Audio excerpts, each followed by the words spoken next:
Santa Mónica Radio y TV Más Digital presenta Curso Bíblico con Fray Roberto Armas. Únete a Fray Roberto Armas mientras nos guía en un viaje de descubrimiento y reflexión a través de las Sagradas Escrituras. Explora las enseñanzas de la Biblia, profundiza en su significado y descubre lo que nos dice Dios a través de su palabra. No te pierdas Curso Bíblico con Fray Roberto Armas. Sintonízanos y enriquece tu camino de fe. Dar la bienvenida al Padre Roberto Armas, agustino recoleto de la parroquia Santa Mónica, que está aquí con nosotros para continuar con su curso bíblico. Padre, ¿qué tal? Bienvenido. Otra vez estamos con ustedes. Aquí somos, gracias a Dios, perseverantes y estamos con nuestro curso bíblico. Hoy hablaremos de un resumen de los 4 evangelistas para saber algo más de cada uno de ellos. Bien, Padre Roberto, pero antes de irnos ya a nuestros temas, tenemos nuestra oración. Bien, comenzamos en la presencia de Dios. Es bueno que Dios esté en nuestro programa, ¿no? Él es el protagonista principal porque Él es el autor de la Biblia. Él nos habla y nosotros le hablamos a Él pidiéndole: Señor, te damos gracias porque nos permites participar en este curso bíblico por medio de la radio. Nos reúnes y nos pones frente a tu palabra. Ayúdanos a acercarnos a ella con reverencia, con atención y con humildad. Envíanos tu Espíritu para que podamos acogerla con verdad, con sencillez, y para que ella transforme poco a poco nuestra vida. Que nuestro corazón esté abierto como el de María, Madre tuya y Madre nuestra, y como en ella la palabra se hizo carne, también en nosotros esta palabra tuya se transforme en obras de vida según tu voluntad. Amén. Amén, Padre. Muy bien, y hoy nos convoca tener en resumen los evangelios que corresponde a San Mateo, San Marcos, San Lucas, San Juan en este programa. Pero comenzaremos, ¿qué decir en resumen del evangelio de San Mateo, Padre Roberto? Así es, pues comenzamos con el primer evangelio que aparece en la Biblia, que es el de San Mateo. El evangelio lleva el nombre de Mateo, que fue un recaudador de impuestos, empleado del gobierno de aquella época, que abandonó su trabajo para seguir a Jesús. Pasó Jesús por delante de él y solamente le dijo: sígueme. Y Mateo dejó todo y lo siguió. Fue escrito hacia el año 80 después de Cristo, o sea, unos 30, 40 años después de la muerte y resurrección de Jesucristo. Está dirigido, esto es importante saberlo, para entenderlo mejor, está dirigido principalmente a los cristianos de origen judío, a los que aceptaron a Cristo y aceptaron la predicación de los apóstoles y comenzaron a formar comunidades de origen judío. O sea, con la tradición judía ya conocían lo que decía esa religión judía, que solamente hay un Dios, un solo Dios, y los 10 mandamientos y demás, que es la reglamentación principal de la religión judía, igual que de la nuestra también. Entonces, a ellos se dirigía Mateo con este evangelio, ¿no? Judíos convertidos al cristianismo. Dado el carácter de los destinatarios, Mateo cita con frecuencia textos bíblicos del Antiguo Testamento y se apoya en ellos para mostrar que el designio de Dios anunciado por los profetas alcanza su pleno cumplimiento en la persona y en la obra de Jesús. Todo lo anunciado en el Antiguo Testamento se cumple en Jesús. Él es el hijo de David, que anuncia ya el Antiguo Testamento. Él es el enviado para salvar a su pueblo. Él es el hijo del hombre que habrá de manifestarse como juez universal. Él es el Rey de Israel, Él es el Hijo de Dios por excelencia. Son los títulos que provienen del Antiguo Testamento y que aprovecha Mateo en su Evangelio.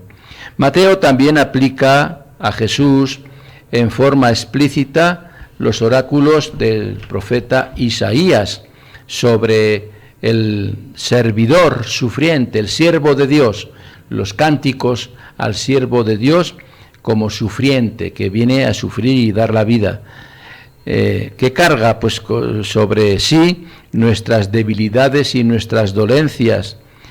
Al darle el título de Señor, que es un título reservado solamente a Dios en el Antiguo Testamento, está afirmando implícitamente su condición divina, ¿no? Al mencionar a Jesús como el Señor es el Dios del pueblo de Israel.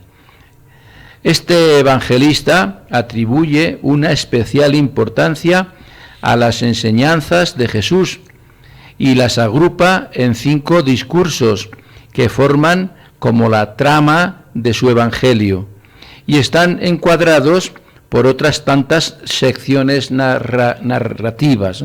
Primero vienen los discursos y después de cada discurso una sección narrativa sobre el tema. El tema central de estos discursos es el reino de Dios. El tema central de todo el Evangelio de San Mateo es mostrar, anunciar el reino de Dios. Jesús viene a eso, a anunciar el reino de Dios. Y en ellos Cristo aparece como el nuevo Moisés. El nuevo Moisés, pues hablábamos de Moisés, que es figura e imagen del Jesús. Moisés que lleva a su plenitud la ley de la antigua alianza. O sea, Moisés dio la ley de la antigua alianza con los 10 mandamientos. Y Jesús viene a perfeccionar esos 10 mandamientos. Él no viene a suprimirlos, viene a darles perfección, a darles más claridad y a extenderlos un poquito más cada uno de los mandamientos. Se abre a un abanico importante, ¿no?, de requisitos y de exigencias que tiene Dios para con nosotros. Esta comunidad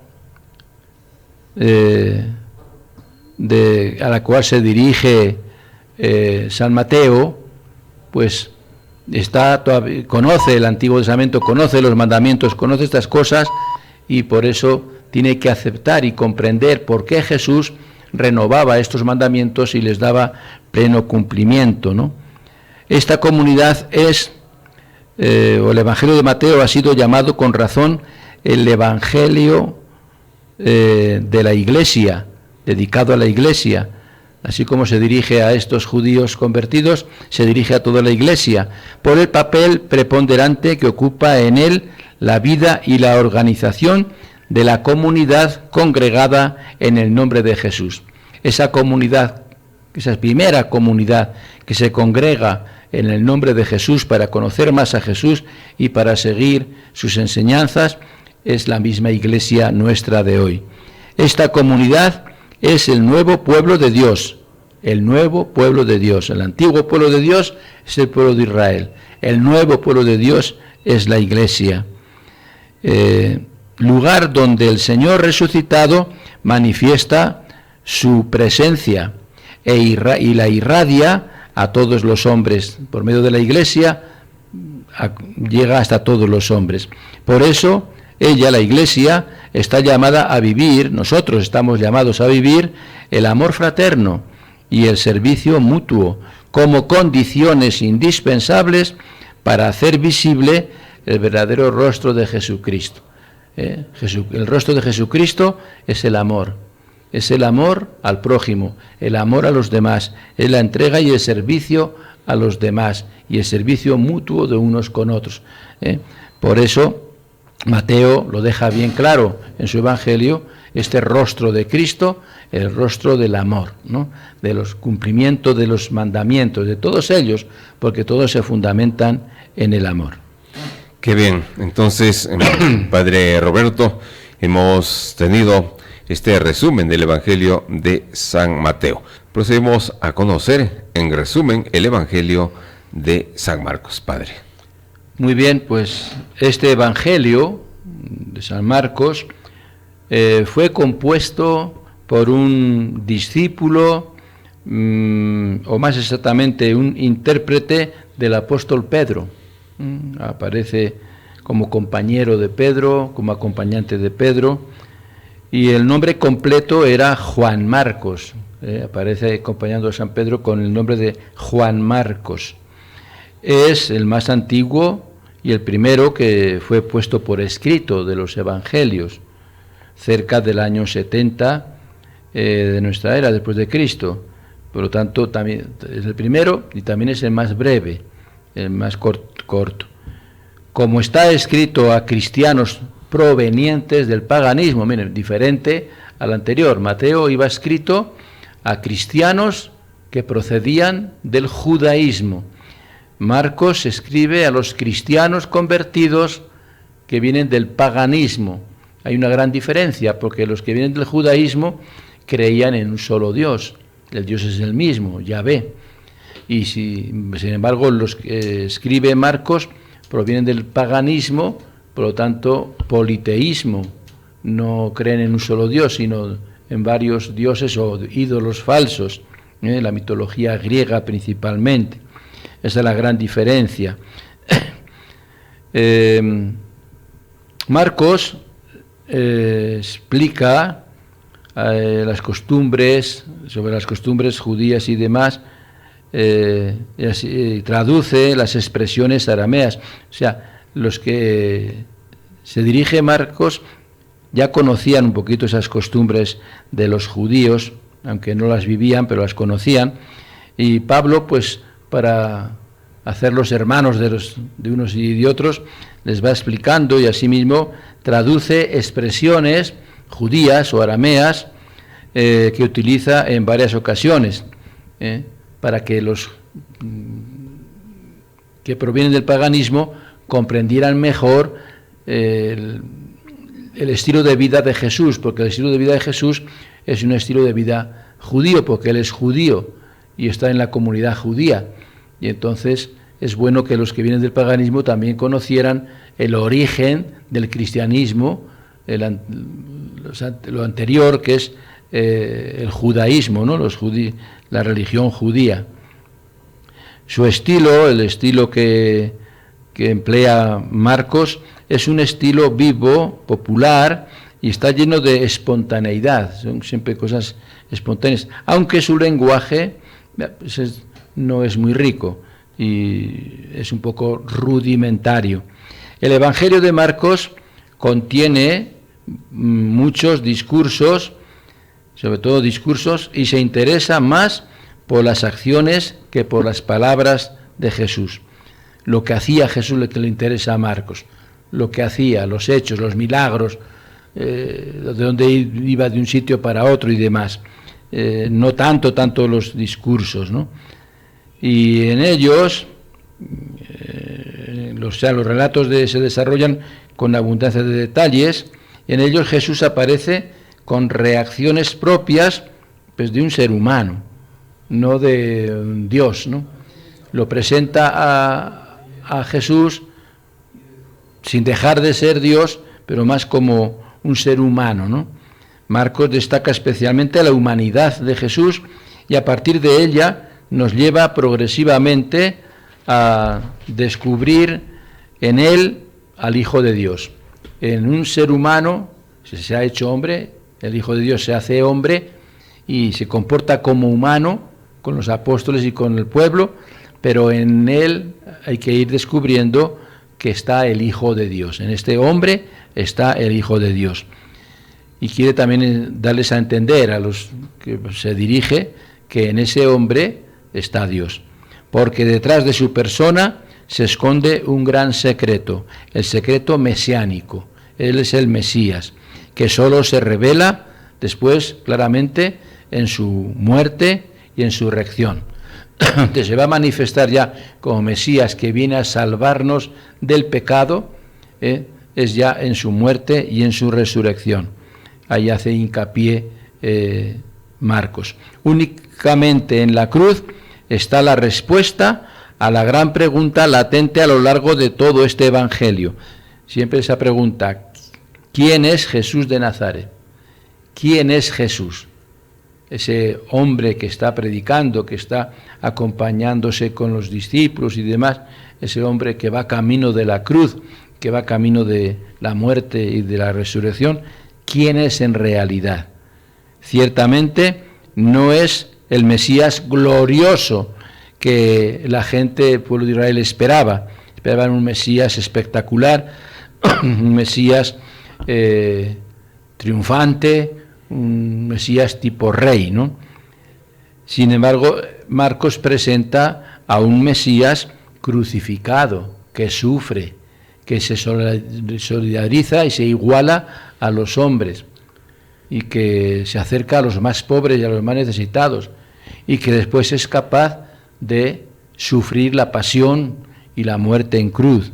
Un Mesías sufriente, que ya Isaías lo había anunciado que iba a ser así, siervo de Dios sufriente. La cruz era el camino obligado para llegar a la resurrección. Eso lo deja también bien claro Marcos. Para llegar a la resurrección hay que pasar por la cruz. Para llegar a la gloria de la resurrección hay que pasar primero por el sufrimiento, por el dolor. Y es lo que hace Jesús también, y de esa manera lo presenta. Todos estamos llamados a seguirlo por este camino. No pensemos seguir a Jesús por medio de la gloria, o de la vanagloria, o de los éxitos aquí terrenos, ¿no? Tenemos que seguir a Jesús en el sufrimiento, en la pobreza, en la entrega, en el servicio, imitándole a Él, imitándole siempre a Él. Y estamos llamados a seguir al Mesías por medio de la cruz, a seguirlo por ese camino para poder comprender cada vez más profundamente la buena noticia que nos trae Jesús, el Mesías, el Hijo de Dios. La buena noticia es la presencia ya del Mesías entre nosotros, del Hijo de Dios entre nosotros, que Marcos nos transmite con tanta frescura y sencillez, como un eco fiel del primer anuncio del Evangelio. El primer anuncio es Jesús con nosotros, que nos ama. Jesús que viene a salvarnos, que la solución a nuestros problemas, a nuestro alejamiento de Dios, está en Jesús.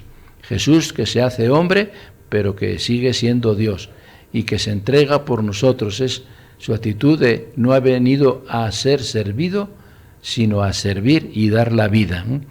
Entonces, más o menos el resumen de este Evangelio de Marcos, que presenta o quiere dar a conocer quién es Jesús para aquellas primeras comunidades cristianas. Es el Hijo de Dios hecho hombre, sufriente, para alcanzar la salvación de todos y cada uno de nosotros. Continuamos con nuestro curso bíblico y el padre Roberto Armas nos corresponde qué decir en resumen del Evangelio de San Lucas, padre. Bien, el Evangelio de San Lucas fue redactado por un compañero de viaje del apóstol San Pablo.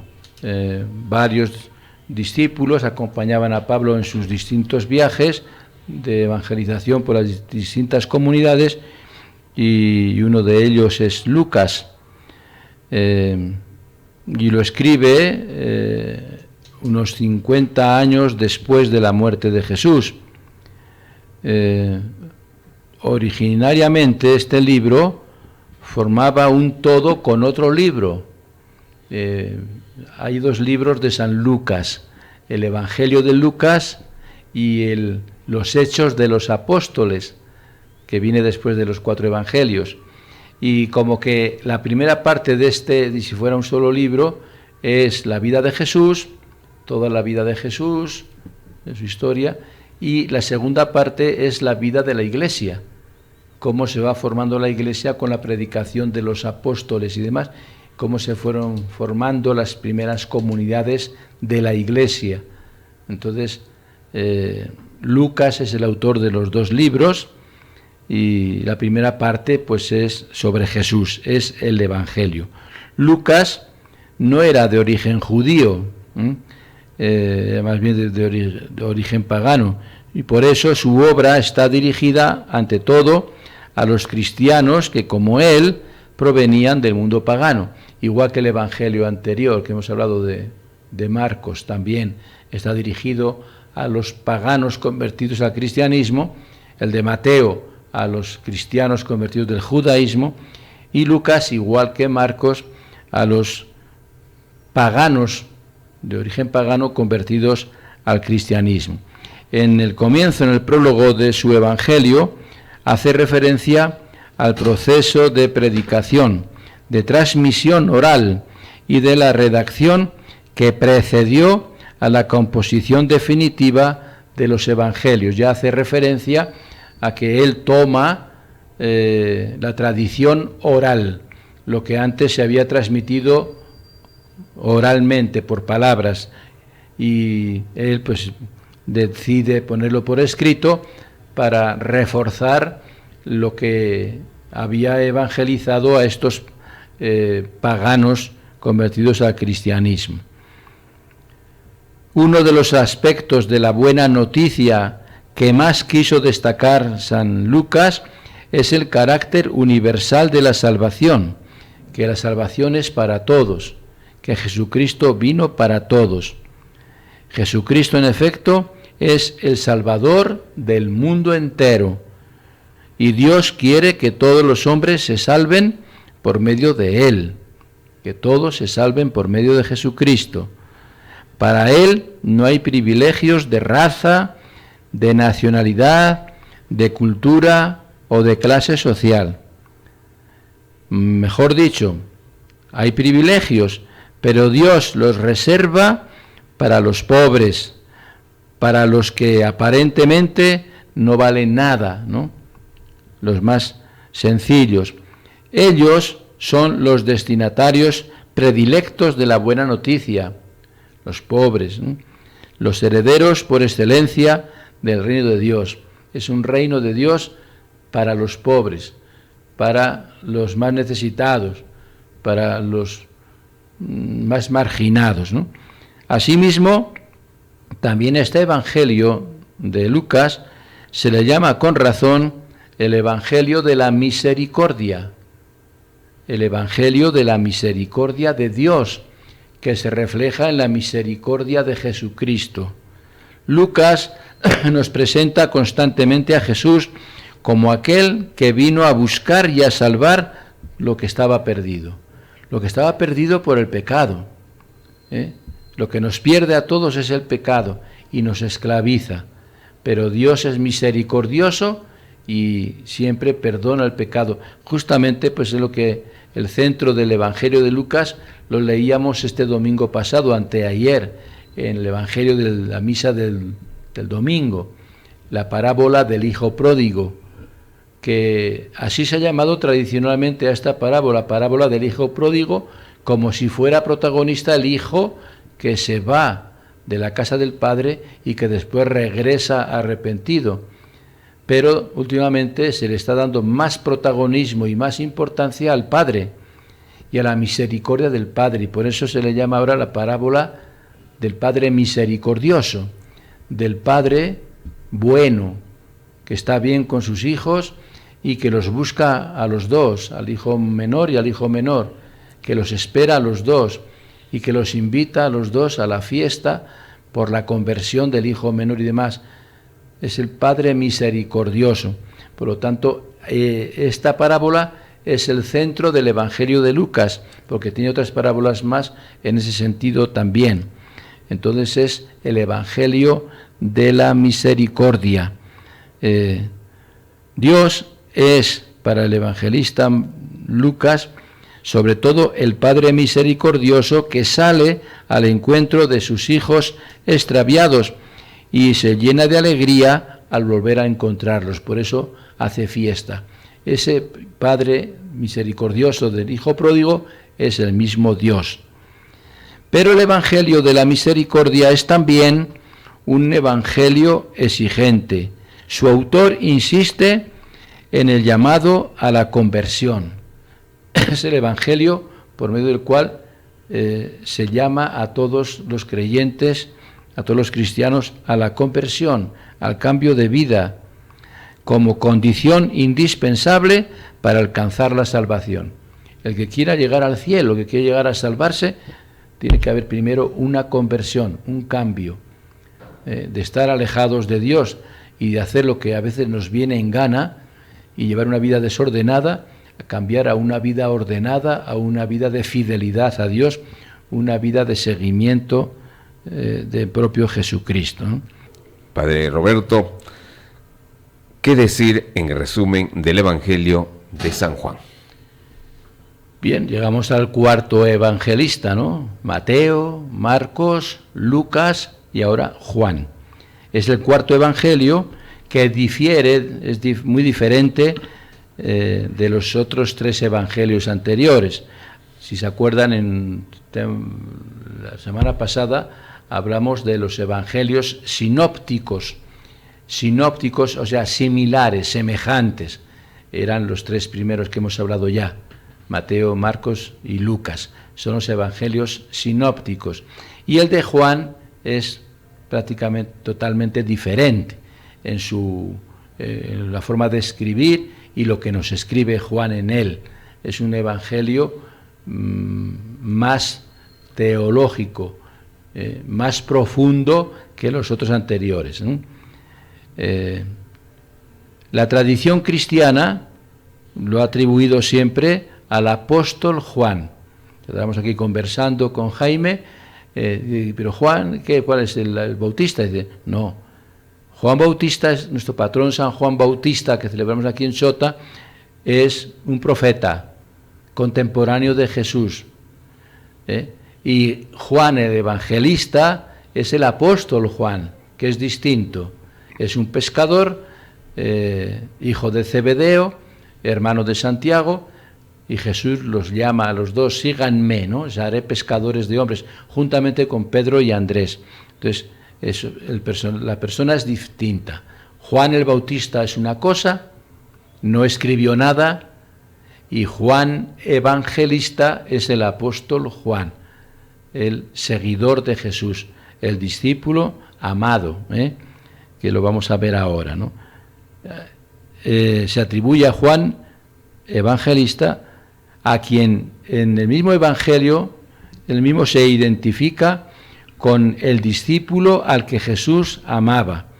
Eso aparece en el Evangelio de San Juan, en el capítulo 13, en el capítulo 19, en el capítulo 20, en el capítulo también 7, aparece el discípulo amado. No menciona nombre, discípulo amado. Lo que Jesús tanto quería es el discípulo amado. Y es que ahí Juan quiere presentarse a sí mismo, pero anónimamente, como discípulo amado, como representándonos a todos nosotros, porque todos los que somos discípulos de Jesús somos amados por Él. Y entonces Juan nos representa dignamente, como también todos somos discípulos amados. Hay varios indicios que en el mismo evangelio que corroboran esta atribución del Hijo amado, varios pasajes. De todas maneras, la redacción final de este libro del Evangelio de San Juan es el resultado de una larga elaboración en la que también intervinieron algunos discípulos del apóstol Juan. La obra fue concluida hacia el año 100, es el último evangelio, y prácticamente con el Apocalipsis es lo último que se escribió del Nuevo Testamento y de toda la Biblia. Es lo último que se escribe, el Evangelio de Juan, las cartas de Juan y el Apocalipsis. Son los últimos libros de la Biblia que se escriben entre el año 95 y 100. Entonces, es la obra concluida casi al final del siglo I. Y tenía como destinatarios inmediatos aquí a las comunidades cristianas que estaban viviendo en Asia Menor. Asia Menor, que es la actual Turquía, que está al norte de Israel, al norte de Palestina. El Evangelio de Juan gira en torno a un tema fundamental. El tema central es que Jesús es el enviado de Dios y que es su palabra por excelencia. El enviado de Dios, que es la palabra. La palabra se hizo carne y habitó entre nosotros, dice San Juan en el prólogo. Esa palabra que se refiere a la que estaba junto a Dios en la creación. En la creación es Dios con su palabra el que crea, y su palabra, la palabra de Dios, es el Hijo de Dios, es Jesús. Entonces, ese es el mensaje importante que nos quiere transmitir Juan, que Jesús es la palabra de Dios que se hace humana, que se hace hombre, para estar con nosotros, y es la que nos habla, porque quiere transmitirnos el mensaje del Padre Dios. Entonces, es el transmisor, la palabra de Dios por excelencia, que viene a este mundo para hacernos conocer al Padre. El que nos da a conocer quién es el Padre Dios es el mismo Jesús. Él no habla de sí mismo, prácticamente Jesús no habla de sí, sino que da testimonio. Jesús viene a dar testimonio de la verdad que escuchó del Padre. Eso lo dice ahí mismo el Evangelio. Doy testimonio de la verdad, porque he oído a mi Padre todo lo que yo les estoy transmitiendo, y toda su vida es una revelación. La vida de Jesús en Juan es una revelación de la gloria que recibió de su mismo Padre antes de la creación del mundo. O sea, Jesús existe antes de la creación del mundo, porque es Dios. Igual que el Padre, Jesús, el Hijo, es Dios, igual que el Espíritu Santo, y Dios existe desde siempre y para siempre. No tiene ni origen ni final. Jesús no comienza a existir cuando nace en Belén, ya existía. Y ese Jesús se hace hombre en María, pero ya existía, se hace humano, no existía como hombre, existía como Dios. La palabra que hablaba en nombre de Dios cuando se crean todas las cosas y demás. Entonces, el Evangelio gira en torno a esta idea central. Con más insistencia que los otros evangelistas, Juan acentúa la oposición entre Jesús como luz, camino, verdad y vida. Jesús, luz, camino, verdad y vida, y los que se niegan a creer en él. Esa dualidad, ese enfrentamiento, es como un juego ahí en todo el Evangelio de San Juan. Los que se niegan a creer en él, designados habitualmente con el nombre genérico de los judíos. Jesús habló a los judíos, cuando hablaba a los judíos en general, es a los que no creían en él, ¿no?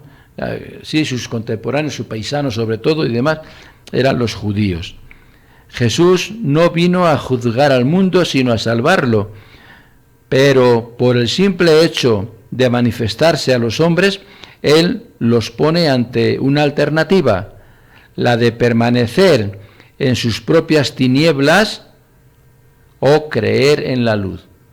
No hay tres posibilidades, solamente hay dos posibilidades: o creer o no creer, o estar en la luz o estar en la oscuridad. Si crees, estás en la luz. Si no crees en Jesús, estás en la oscuridad, en las tinieblas. El que no cree en Jesús ya está, prácticamente lo dice, el condenado, mientras que el que cree en él ya ha pasado de la muerte a la vida y tiene vida eterna. El que cree en él tiene vida eterna. Yo soy la resurrección y la vida. El que cree en mí, aunque muera, vivirá, tiene vida eterna. El que cree en él tiene vida eterna. San Juan repite un montón de veces esta idea, que ha venido para que tengamos vida, y el que crea en él tendrá vida. El que crea en sus palabras tendrá vida. Ese es el juego que Juan emplea para presentarnos a Jesús. Que crea en él se salvará. A diferencia de los evangelios sinópticos, de los anteriores, que mencionan una sola subida a Jerusalén de Jesús, este evangelio habla de 3 Pascuas, 3 subidas a Jerusalén, 3 Pascuas celebradas en Jerusalén. Más aún, casi toda la actividad pública de Jesús se desarrolla dentro del marco litúrgico de alguna festividad judía. En lugar de las parábolas del reino, utilizadas a manera de comparaciones tan características en los otros evangelios, Juan se vale de breves y expresivas alegorías, como por ejemplo la de la vid y los sarmientos. Yo soy la vid, ustedes los sarmientos. O la de yo soy el buen pastor. También emplea diversos símbolos para referirse a la persona de Jesús y a los bienes que Él brinda a los hombres, en especial el agua viva. Yo soy el agua viva, el agua que da vida. Yo soy el pan de vida, pan que come mi carne, mi pan tiene vida eterna. Les van a servir a Juan para hacer una verdadera catequesis sacramental. Cuando habla sobre el agua, habla del bautismo, y cuando habla del pan, está hablando de la Eucaristía. El autor de este evangelio vuelve constantemente sobre los mismos temas, desarrollándolos y profundizándolos una y otra vez.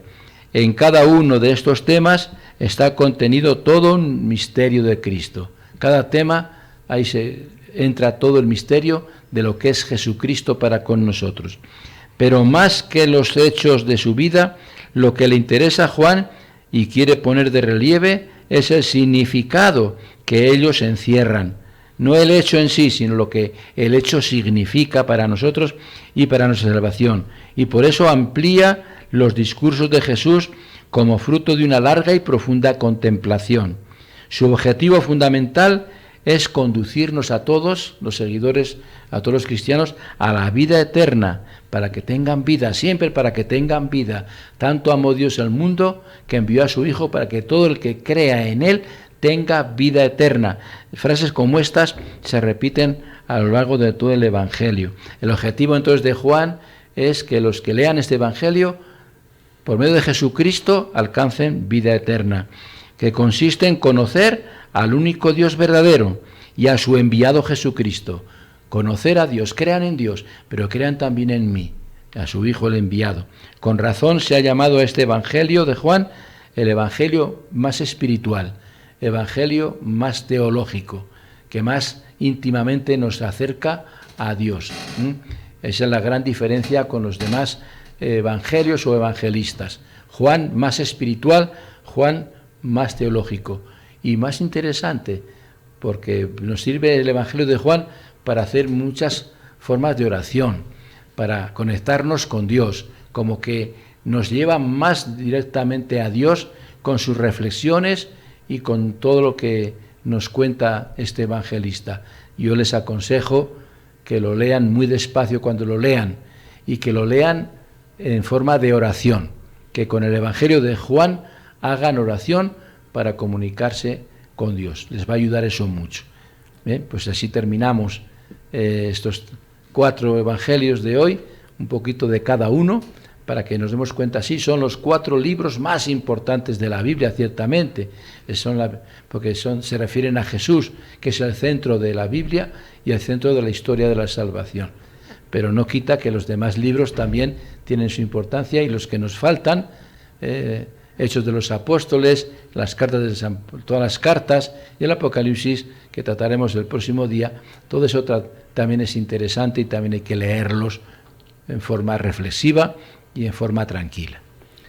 Muy bien, Padre Roberto Armas, así llegamos al final de curso bíblico y seguiremos conversando sobre este programa. Le queremos agradecer y será hasta nuestro próximo programa, pero antes tenemos que dar las gracias. Muy bien, Jaime, pues terminamos de esta manera, como siempre, agradeciendo a Dios con la oración. Gracias, Señor, por estas reflexiones y por tu palabra que hemos escuchado.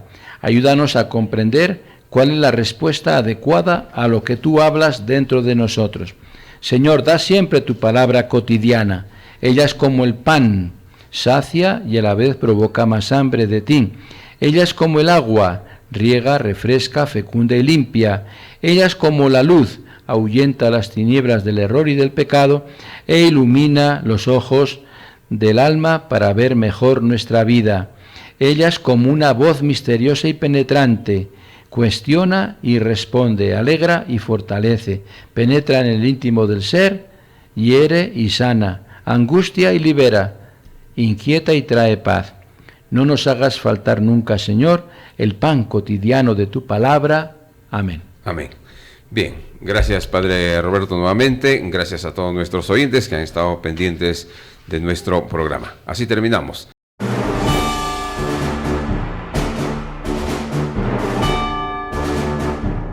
Santa Mónica Radio y TV Más Digital presenta Curso Bíblico con Fray Roberto Armas. Únete a Fray Roberto Armas mientras nos guía en un viaje de descubrimiento y reflexión a través de las Sagradas Escrituras. Explora las enseñanzas de la Biblia, profundiza en su significado y descubre lo que nos dice Dios a través de su palabra. No te pierdas Curso Bíblico con Fray Roberto Armas. Sintonízanos y enriquece tu camino de fe.